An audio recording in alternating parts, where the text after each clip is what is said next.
Karena sholat itu akan mengundang 5 hal. 1, hidup Anda akan diberkahi di dunia. Maka kalau ada rezeki yang tidak beres, ada hubungan keluarga yang nggak beres, pasti sholatnya. Rata-rata sholatnya. Atau suami istri yang terjadi perceraian segala macam, lihat sholatnya dulu. Jangan-jangan nggak pernah sholat bareng. Jangan-jangan nggak pernah ada amalan bersama di situ. Sholat itu ini karena akan ada berkah di dunia. 2, di alam kubur. 5 pahala di 5 waktu itu dipastikan dia dapat. 1, jelas dunianya dia dapat berkah. Gajimu di sini mau berapa ribu yen?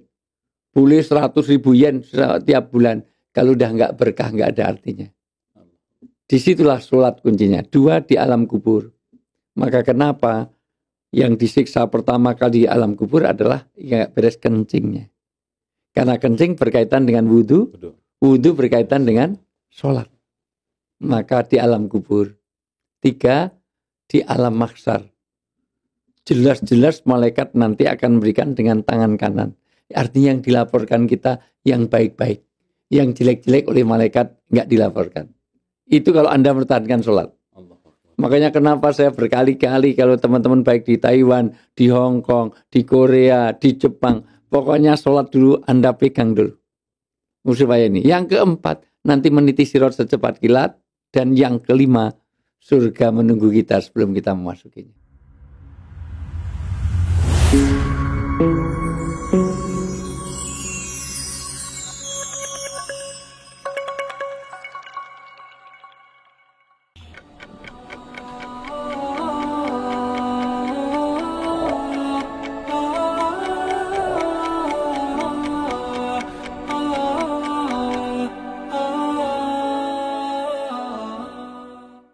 Bismillahirrahmanirrahim. Assalamualaikum warahmatullahi wabarakatuh. Waalaikumsalam. Alhamdulillah, kita bertemu lagi dengan Mio TV.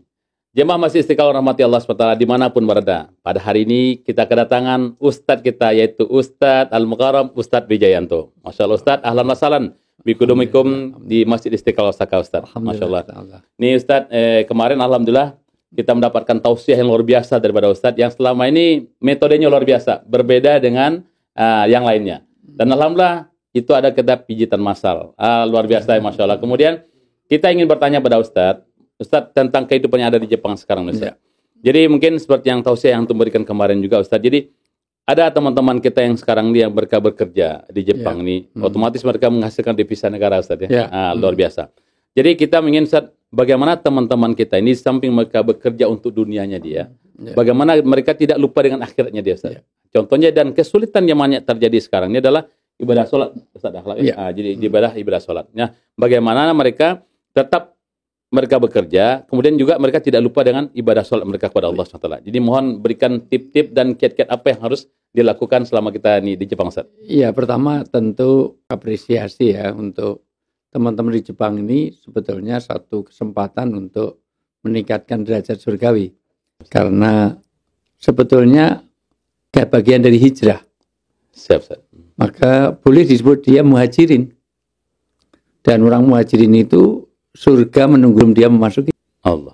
Kalau benar-benar sesuai dengan bagaimana Allah dan Rasul mencontohkan dengan para sahabatnya. Orang yang muhajir itu luar biasa. Kan hijrah itu bisa litolab, bisa beberapa. Artinya hijrah itu karena kata hijrah itu kan bukan sekedar pindah tempat saja. Siap. Hijrah itu dulu memang satu kewajiban. Ini dia mujahid, dia muhajir, dia orang yang jihad karena nyari nafkah itu juga bisa pilih lah kan. Siap. Bahkan membela harta benda saja juga termasuk bisa pilih lah. Maka ini poin pertama dulu. Siap. Bahwa dia ini bahkan di dalam surat At-Taubah ya 20, 21, 22 itu ada 8 kemuliaan orang-orang yang hijrah.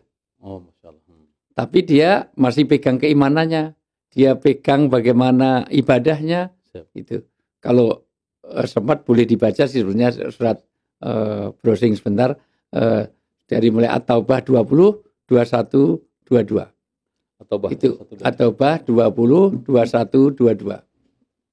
20, 21, 22. Ya, itu bicara tentang bagaimana orang yang hijrah. Dulu hijrah itu satu kewajiban, orang yang enggak hijrah itu bukan dari golongan yang dikatakan golongan Rasulullah.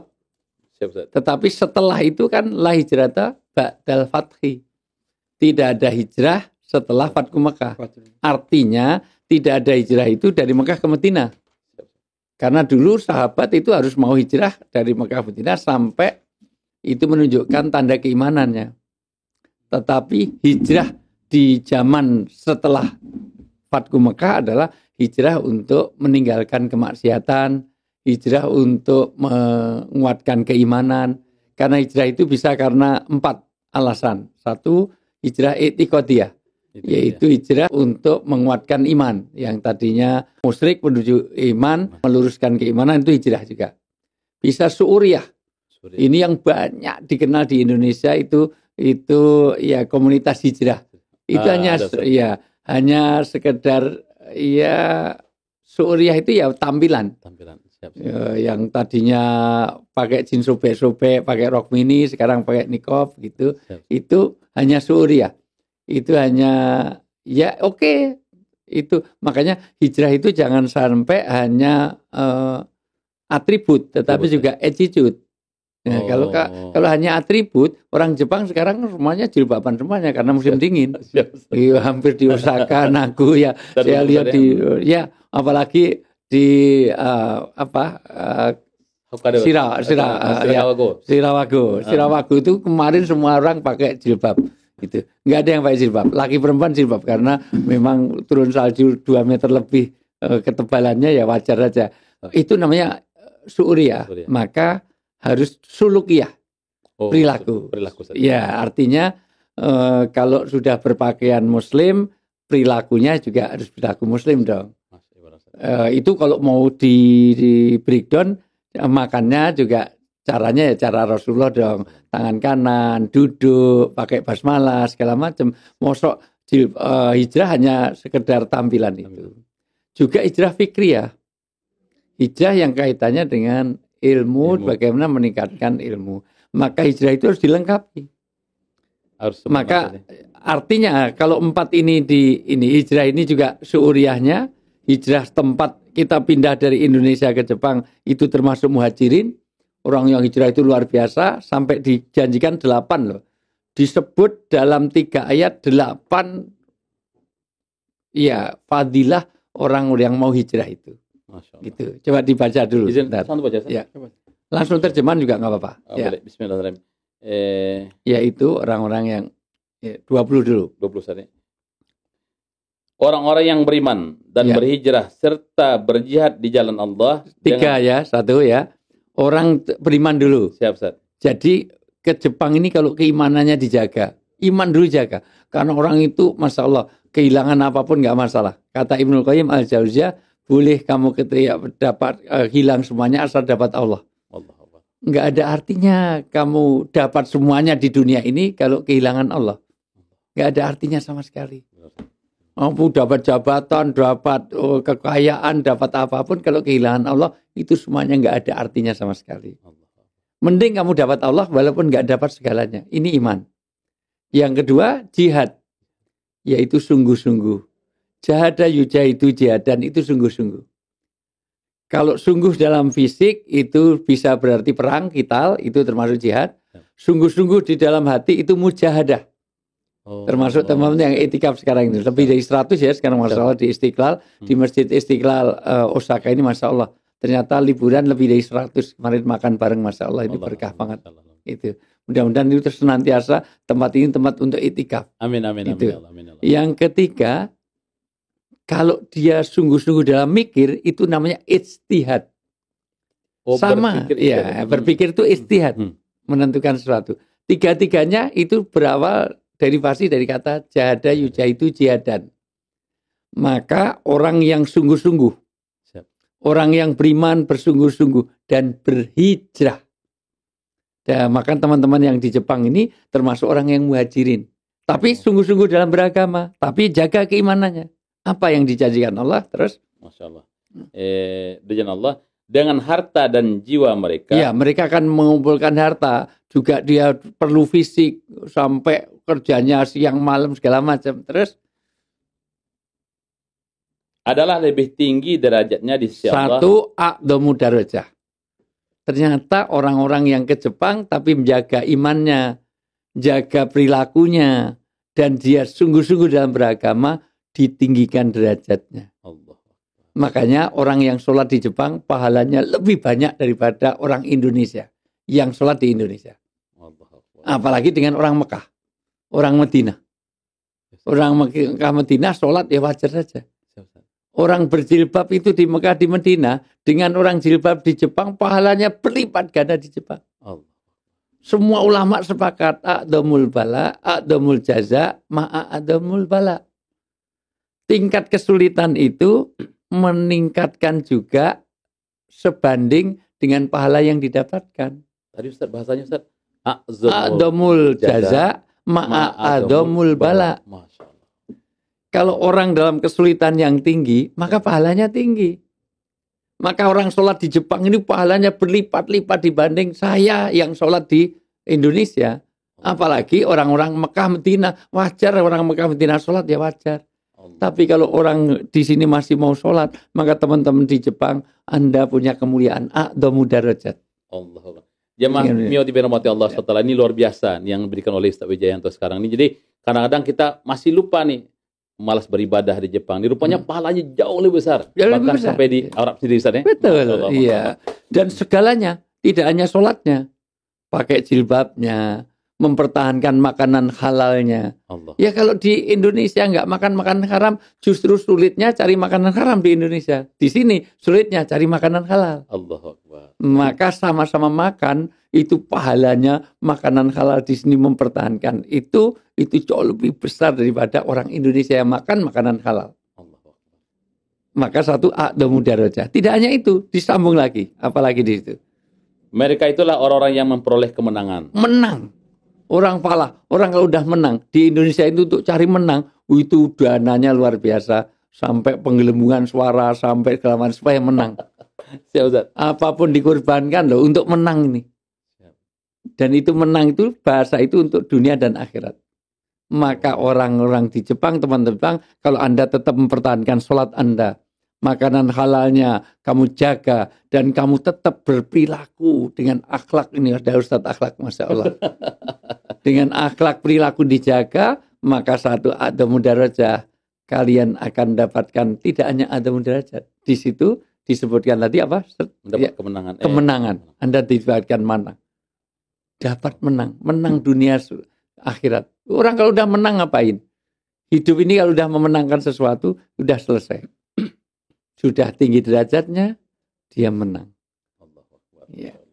Ini Ustaz, ini Ustaz Halak, ini kita ingin bertanya lagi lebih dalam kepada Ustaz Wijayanto Ustaz. Jadi antum Ustaz selama di Jepang ini, pengalaman antum yang kira-kira apa yang menyebabkan kadang-kadang teman-teman ini atau misalkan malas untuk beribadah melakukan sholat. Jadi tadi Ustaz Wijayanto sudah memberikan keterangan kepada kita bahwasanya pahalanya beribadah di negeri Jepang ini termasuk yang pakai jilbab Ustaz ya, itu pahalanya luar biasa. Ya. Maka bagaimana? Jadi kenapa? Itu baru apa? poin 1 loh ya, padahal 8 poin. 8 Ustaz ya. Itu bisa 8 episode kita bikin di Saka TV ini. Ya. Gimana Ustaz? Pendapat Ustaz? Ya, bismillahirrahmanirrahim. Assalamualaikum warahmatullahi wabarakatuh. Waalaikumsalam. Ini kita ceritakan pengalaman ya. Pengalaman. Jadi gini Ustaz. Kami membandingkan, bukan kami lebih baik dibanding teman-teman yang lain, tapi kami merasakan begini Ustaz. Sewaktu kami berniat untuk masuk Jepang, waktu itu Ustaz di tahun 2003, Insyaallah kami sempat masuk Jepang selama 3 tahun magang, dan saya bertekad waktu itu setelah pulang tidak akan kembali lagi ke Jepang. Saya tidak mau. Alasannya salah satu, masjid waktu itu baru Kobe yang ada. Kedua, makanan-makanan halal yang ada di Jepang itu betul-betul belum ada. Paling yang jual mungkin waktu itu di Masjid Kobe. Jadi satu yang membuat pribadi saya saja, wah ini bukan tempat yang baik untuk agama saya. Jadi saya betul-betul bertekad tidak mau ke Jepang lagi. Nah, kenapa tiba-tiba hari ini harus di sini? Bukan tiba-tiba, tapi Allah memperjalankan kami kembali masuk Jepang. Satu, waktu itu karena ada masuk 2016, Saya kembali masuk dan merubah niat kemarin itu tidak akan masuk Jepang karena saya dijanjikan akan dipimpin oleh orang Islam. Artinya perusahaan itu pimpinannya orang Islam. Oh, itu yang membuat barusan ada ini. Kedua, kegiatan ibadah 5 waktu dibolehkan. Artinya Ustaz, ini mungkin ya teman-teman yang lain atau adik-adik kita mungkin tidak punya motivasi tentang itu. Pokoknya berangkat ke Jepang dapat duit. Perkara ibadah itu nanti. Jadi tidak jadikan suatu poin pertama ada ini berangkat. Kalau nggak ada, saya nggak. Itu sebagaimana Allahumma inna nas'aluka salamatan fiddin dulu. Ngapain kalau nggak selamat setelah agama? Mau gaji berapa miliar nggak ada artinya. Oke. Jadi dari situ kami berpikir, kedua karena saya sepakat dengan pimpinan perusahaan waktu itu karena sebelumnya diawali dengan wawancara. Bagaimana ibadah saya, bagaimana ini. Akan bebas, insya Allah. Gini, ini saya merasa, ini tantangan baru ini. Karena belum pernah saya dengar sama sekali ada pimpinan perusahaan yang pimpinannya Islam. Akhirnya saya berangkat dan saya rasakan betul sholat Jumat 5 waktu, meninggalkan tempat kerja, meninggalkan pekerjaan tanpa sesuai dengan jam istirahat. Pokoknya tiba jam sholat tinggalkan. Itulah kesepakatan dengan pimpinan. Nah, inilah mungkin yang sebagian yang tidak ditemukan beberapa teman karena tidak adanya kesepakatan dengan pimpinan perusahaan. Ini yang jadi problem besar, Ustaz. Jadi alhamdulillah kami dimudahkan setelah berpindah dari perusahaan ke perusahaan lain, dan perkara ibadah alhamdulillah Allah nyamankan buat kami. Berarti tergantung kecemasan kita, Ustaz ya. Nah, itu. Ada beberapa poin yang mungkin saya akan jadi catatan penting. Pertama, kenapa sholat? Karena mafarku bainal kufur wal mu'min as-sholah. Yang bedakan orang Islam dengan orang non-muslim, muslim dengan kafir, muslim dan kafir itu bedanya cuma sholat. Bukan puasa, bukan zakat loh ya. As-sholah. 2, sholat setiap yang penting bagi manusia itu dimudahkan. Itu hukum Allah. Manusia itu penting adanya air. Maka di seluruh tempat dimanapun orang berada, orang hidup pasti ada air. Karena air penting. Maka dimudahkan. Air dengan udara penting mana? Penting air. Penting udara. Penting udara ya, penting udara. Maka udara lebih mudah didapatkan daripada air. Siap. Dimanapun orang hidup pasti ada udara. Udara dengan sholat penting mana? Penting sholat. Karena orang mati nggak ada air, nggak ada udara, nggak masalah. Tapi kalau nggak sholat jadi masalah. Maka sholat itu jauh lebih mudah dari waktunya interval. Dari waktunya loh, interval. Artinya sholat itu tidak harus tet waktunya. Kan interval. Jadi ala waktiha itu kan duhur sampai asar sampai maghrib. Berarti di antara itu boleh. Di antara itu boleh, tidak harus tet waktunya. 1. Kedua, cara melakukan, tidak ada satupun orang yang tidak bisa sholat. Tidak ada. Naik sepeda dengan sholat, mudah sholat. Ini teman-teman di Jepang harus dicatat. Orang itu kalau nggak punya tangan, nggak punya kaki, nggak bisa naik sepeda. Nggak buta matanya, nggak bisa naik sepeda. Tapi saya tanya, orang nggak punya tangan, nggak punya kaki, nggak punya mata, buta, orang tuli, orang buta, bisa nggak sholat? Bisa.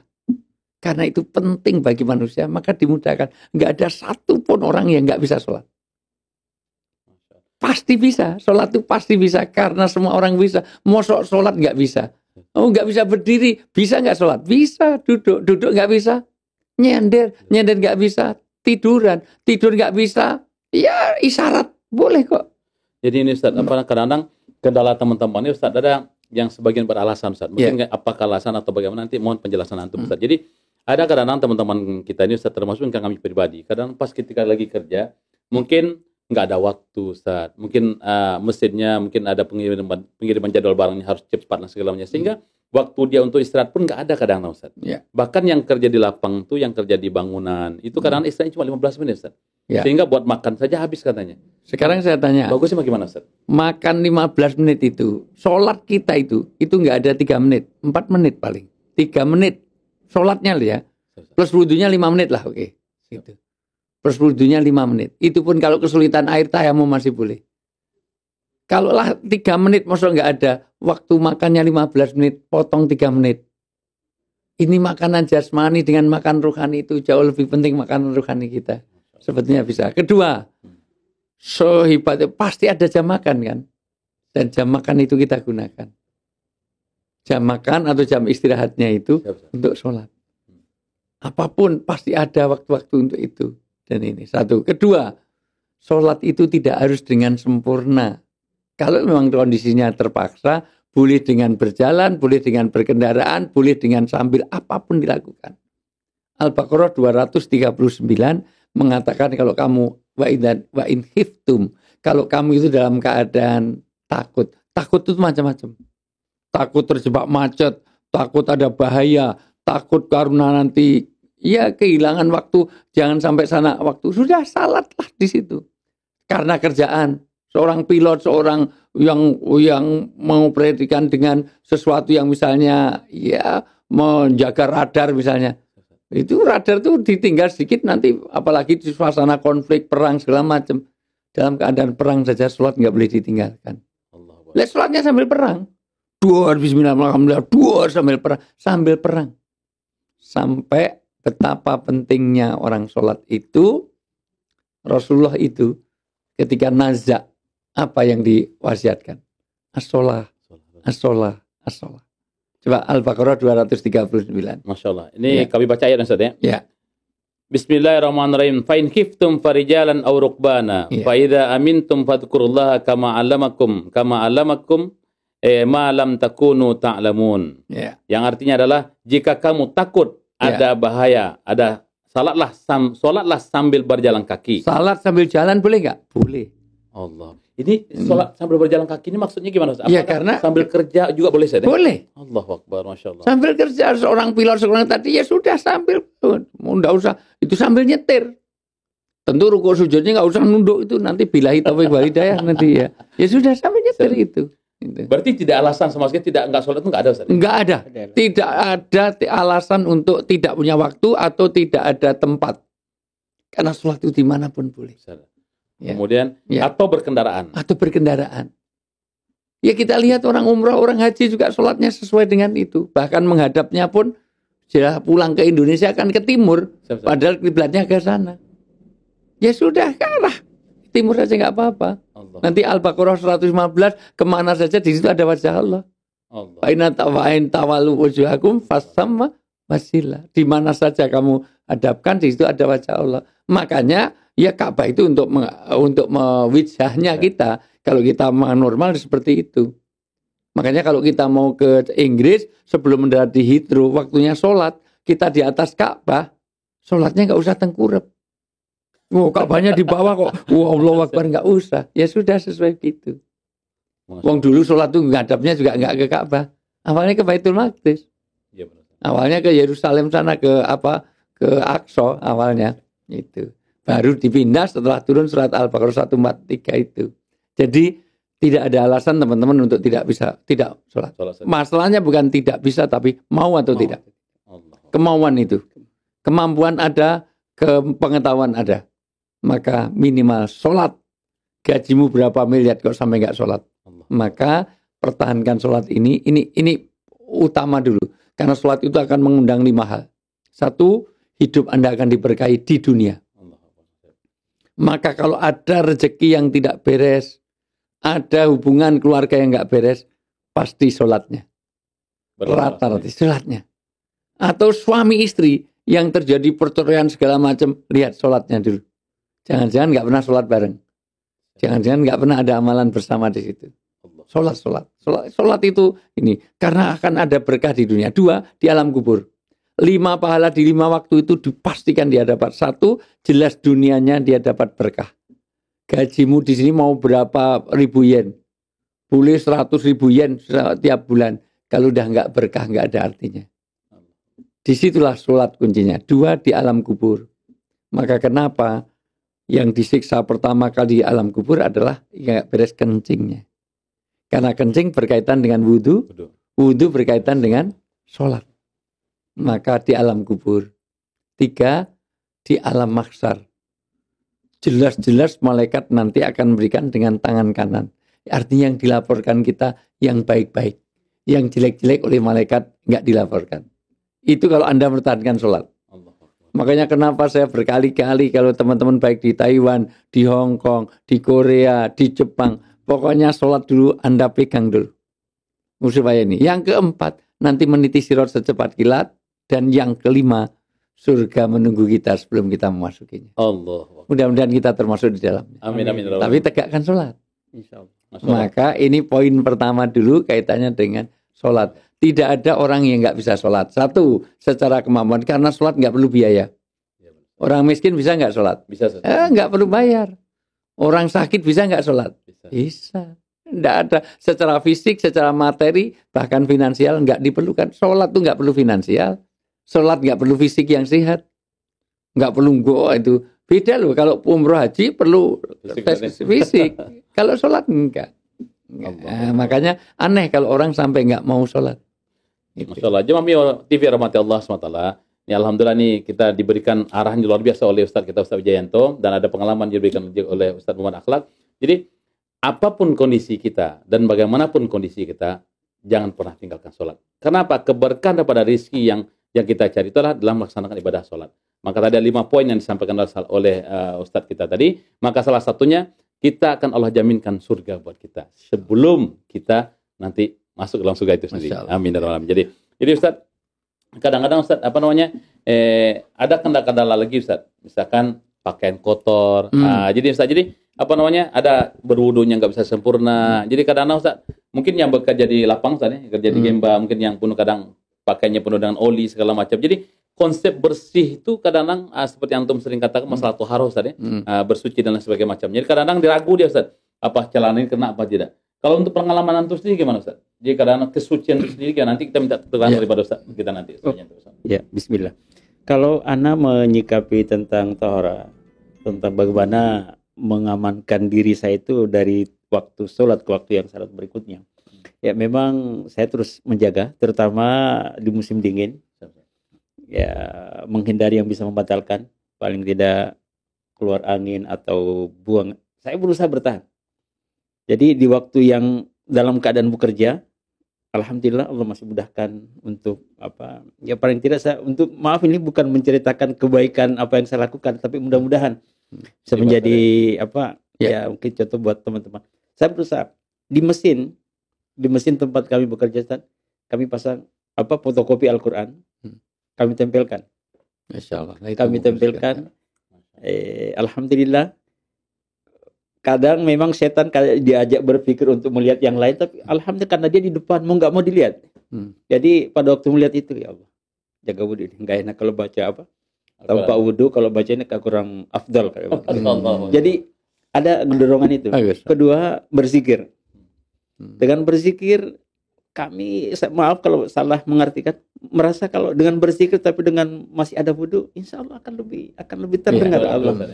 Jadi itu dari waktu sholat ke waktu yang salat. Kadang bahkan kami begini Ustaz, dari zuhur sampai maghrib. Ya pertama karena dingin juga, kami berusaha bertahan betul. Tidak. Wudhunya tetap dari zuhur sampai maghrib. Allah. Apakah itu ada celah untuk kami salah? Insya Allah kami akan perbaiki kalau memang ada sesuatu yang ini nggak benar ini. Mohon. Ini gimana Ustaz Wijayanto ini? Makanya orang-orang sufi itu sampai nggak mau makanan-makanan yang berserat, alasannya mudah buang air. Dengan mudah buang air itu menjadi mengganggu mutawadhi, menggantung wudu. Karena memang kalau bisa orang itu idealnya mutawadhi, gantung wudu. Dan sebetulnya wudu itu tidak hanya pas sholat saja. Kalau perlu, anytime. Rasulullah itu mau tidur aja wudu. Maka Rasulullah kapanpun diajak sholat sudah siap. Maka batal wudu. Maka idealnya memang itu. Tetapi seandainya tidak, entoh, kita ini ada ruksoh. Ruksoh, seandainya tidak ada waktu atau terlalu dingin, wudu, boleh tayamum. Boleh. Bahkan beberapa pendapat ulama, kebolehan tayamum itu dalam keadaan musafir. Jadi orang musafir itu boleh tayamum. Bahkan seandainya wudhu musim dingin, nggak usah lepas sepatu. usap aja khufain itu atasnya saja diusap atasnya. Boleh saja. Tidak hanya di semua askar di Mekah Medina wudunya nggak lepas sepatu. Allah Allah. Cuman diusap di atasnya. Yang kotor itu bawah. Tapi yang diusap mana? Agama itu jangan mikir. Makanya ini ulama itu paling sedar. Agama itu kalau kebanyakan mikir maka nanti keimanan jadi Mu'tazilah nanti. Mu'tazilah itu sampai mengatakan surga itu belum ada. Jadi karena apa? Surga itu untuk balasan. Nanti balasannya kalau sudah orang sudah mati kiamat. Nah ini nanti jadi Mu'tazilah. Makanya ulama itu kalau sudah gitu itu wallahu a'lam. Sudah Allah a'lam. Makanya Allah itu ditanya malaikat saja nggak dijelaskan kok.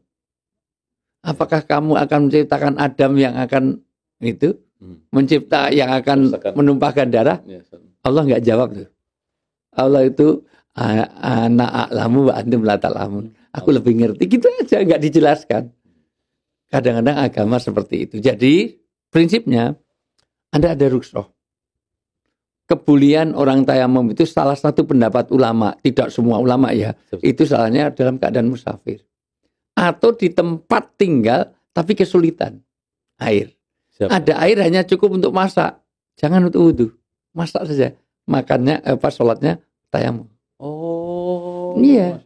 Itu jelas itu lama. Urgensinya diutamakan. Atau dibaca aja ya.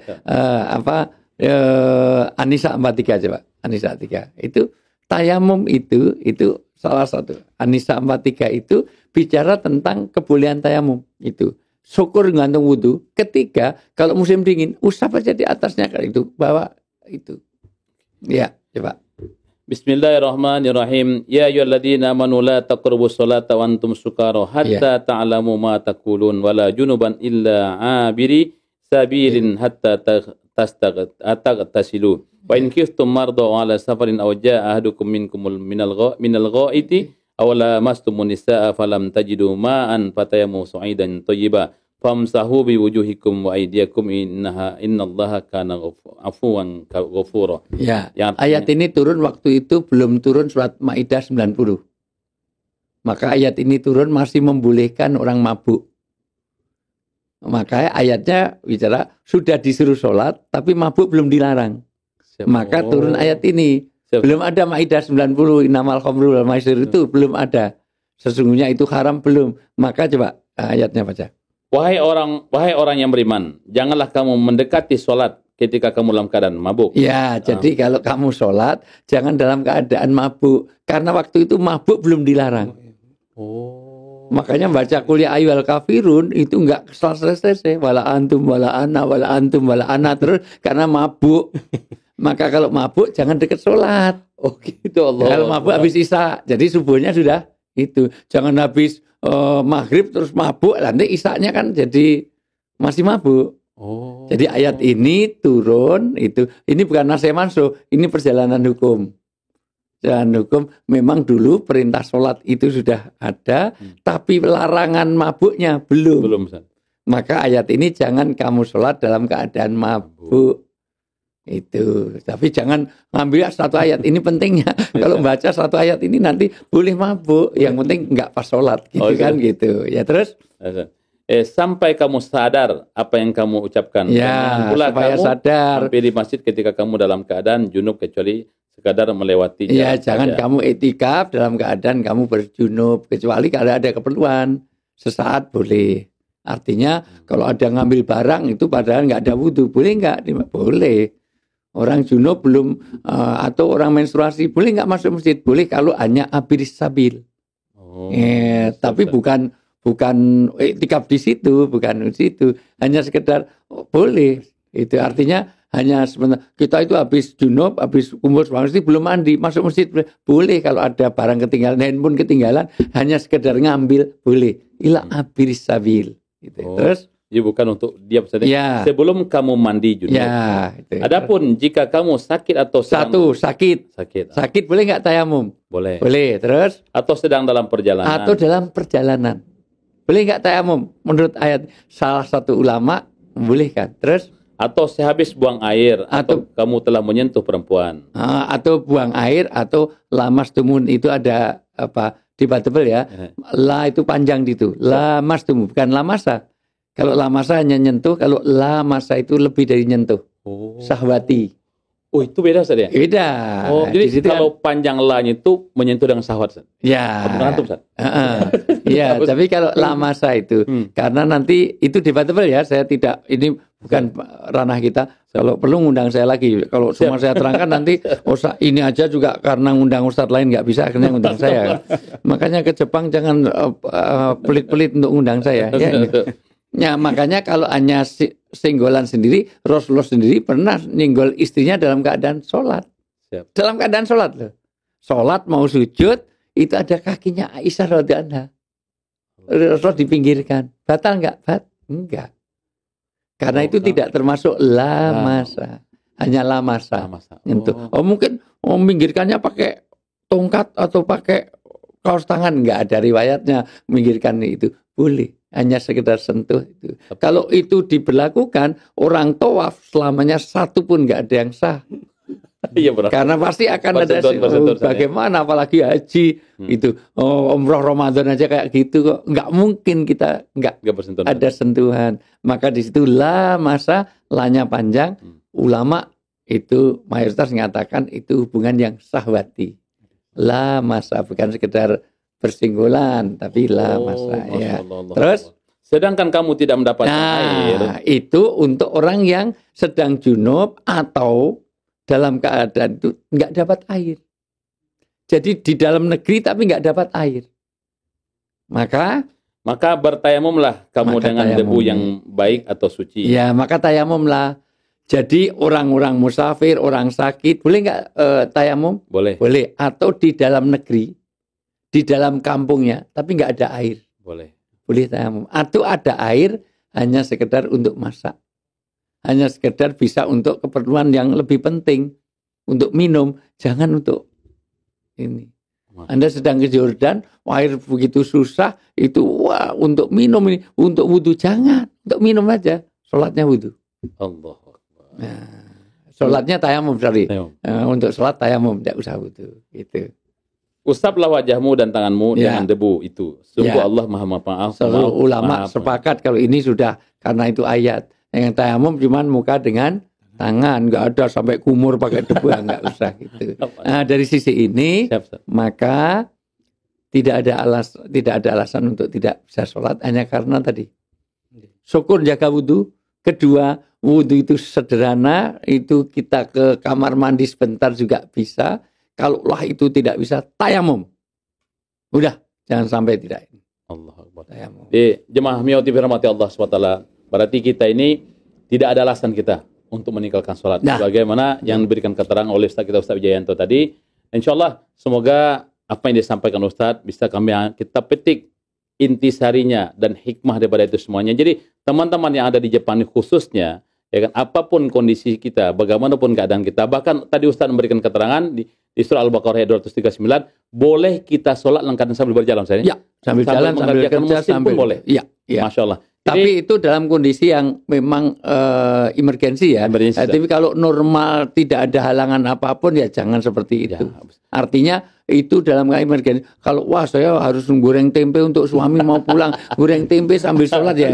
Kalau itu kan tidak dalam keadaan darurat ya. Gitu, ya. Masya Allah. Insya Allah, Miyoti birahmati Allah SWT. Insya Allah Ustaz Akhlak kita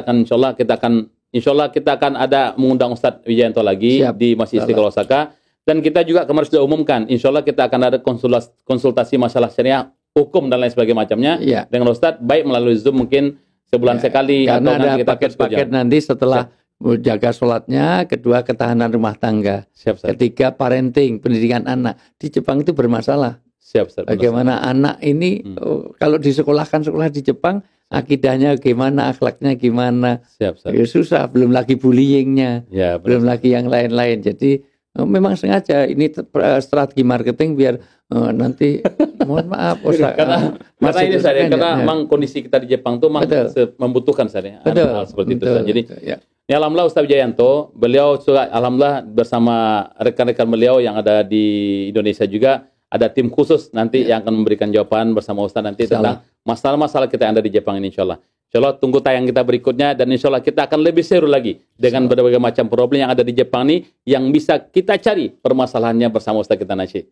Jalan keluarnya Ustaz ya. Insya Allah. Barakallahu Ustaz. Ustaz, terima kasih banyak atas waktu antum Ustaz. Kemudian semoga safar antum Allah berikan kemudahan, Allah berikan kelancaran. Amin ya rabbal alamin. Fi amanillah Ustaz, fi ayyi makanin atau di antas safar insyaallah. Barakallahu Ustaz. Insyaallah jangan bosan Ustaz dengan Kapok dan Masjid Istiqlal Osaka. Insyaallah kita akan selalu hadir bersama antum insyaallah Ustaz. Insyaallah Ustaz Akhlak, terima kasih banyak atas waktu antum dan experience antum selama di Jepang ini Ustaz. Mau tinggal di Jepang terus selamanya Ustaz? Saya silakan. Masyaallah subhanallah. Insyaallah barakallahu Ustaz. Terima kasih banyak Ustaz. Izin kita bersalam dulu Ustaz. Barakallahu fiik. Jazakallahu khairan insyaallah. Ustaz. Doa salat. Salam masyaallah. Bismillahirrahmanirrahim. Kepada seluruh jemaah Mio TV yang rahmati Allah SWT dan seluruh jamaah Masjid Istiqlal Osaka dimanapun berada. InsyaAllah Masjid Istiqlal Osaka akan terus memberikan informasi-informasi terkait bagaimana kita beribadah di negeri yang non-muslim ini. Mudah-mudahan kita dijadikan sebagai asbaidah. Amin. Amin. Barakallahu fiikum. Wassalamualaikum warahmatullahi wabarakatuh. Waalaikumsalam warahmatullahi wabarakatuh.